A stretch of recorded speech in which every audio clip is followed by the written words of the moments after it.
देखिए, एक बात हमेशा याद रखनी है कि यूपीएससी का जो करंट अफेयर्स है, वो दूसरे एग्जाम के करंट अफेयर्स से बहुत डिफरेंट है। तो ये हमेशा याद रखना है। आज जो है 1 नवंबर है। आज के न्यूज़पेपर में क्या-क्या टॉपिक्स हैं वो देख लेते हैं। देखिए, पहला जो टॉपिक है, India US 10 year defence framework. इसको साइन किया गया है। इसमें हमारे जो डिफेंस मिनिस्टर है राजनाथ सिंह और यूएस के जो सेक्रेटरी हैं वॉर पीट हेगसेट, अभी जो 12th ASEAN defence minister meeting plus है कोलालंपुर पे, तो वहाँ पे इसको साइन किया गया है। इसका 10 ईयर्स का लॉन्ग टर्म कमिटमेंट है।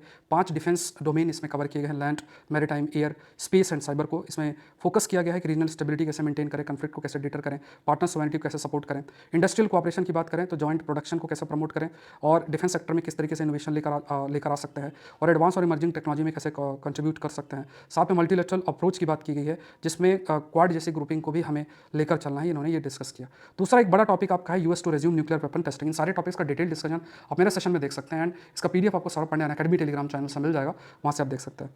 तो यहाँ पे US to resume nuclear weapons testing, तो ये इसमें कहा गया कि देखो अभी यूएस के प्रेसिडेंट है, उन्होंने कहा कि यूनाइटेड स्टेट जो है वो भी न्यूक्लियर टेस्टिंग को रिज्यूम करेगा। अब ये इंपॉर्टेंट हो जाता है क्योंकि अभी अगर ऐसा किया जाता है तो एक आर्म्स रेस चालू हो सकती है, मतलब नई न्यूक्लियर आर्म्स रेस चालू हो सकती है और ये इंटरनेशनल नॉन प्रोलिफरेशन जो सिस्टम है उसको काफ़ी हद तक ये वीक कर सकता है। अब ऐसा यूएस क्यों कर रहा है इसका एग्जैक्ट रीजन तो नहीं पता, लेकिन यूएस चाइना का जो रिलेशन है, तो इवन चाइना ने भी कहा है कि देखिए यूएस को अपना commitment comprehensive nuclear test ban treaty को मेंटेन करके रखना चाहिए, क्योंकि अगर वो टेस्टिंग करेंगे तो देखा देखी में फिर और देश भी चालू कर देंगे, फिर आर्म रेस चालू हो जाएगी। नई स्टार्ट ट्रीटी जो न्यू स्टार्ट ट्रीटी है वो भी आपकी एक्सपायर कर रही है फरवरी 2026 में, तो उससे पहले ही कोई ना कोई एक एग्रीमेंट तक रीच करने की जरूरत है जिससे कि न्यूक्लियर नॉन प्रोलिफरेशन जो है वो रीच ना करे और सभी अपने कमिटमेंट्स को रेस्पेक्ट जो है वो करें।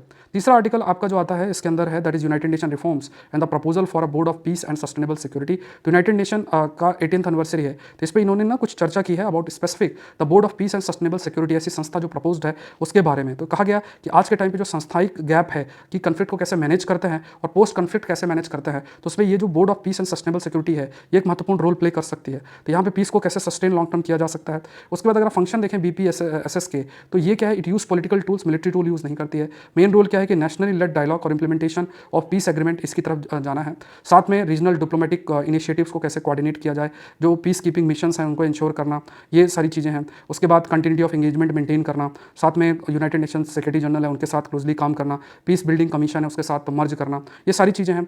फिर ये भी कहा गया कि जो मेन ऑब्जेक्टिव बीपीएसएस का है कि कैसे कन्फ्लिक्ट के बाद भी ये एंगेज रहे, कमिटमेंट जो किए गए हैं उनको कैसे ट्रैक करे, पीस इंप्लीमेंटेशन की तरफ प्रोसीड करे, ये सारी चीज़ें हैं।